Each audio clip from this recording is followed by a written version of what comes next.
தங்க நிறத்துக்குத்தான் தமிழ்நாட்டை எழுதி தரட்டுமா? உன் கண்ணு அழகுக்குத்தான் கன்னட நாட்டை வாங்கி தரட்டுமா? நீ பார்க்கும் பார்வைக்காக பஞ்சாபையே கேட்கட்டுமா?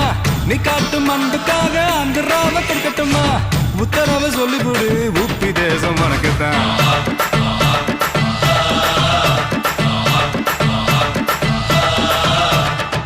தங்க குணத்துக்குத்தான் தமிழ்நாட்டை எழுதி தரட்டுமா? உன் கண்ணு அழகுக்குத்தான் கன்னட நாட்டை வாங்கி தரட்டுமா?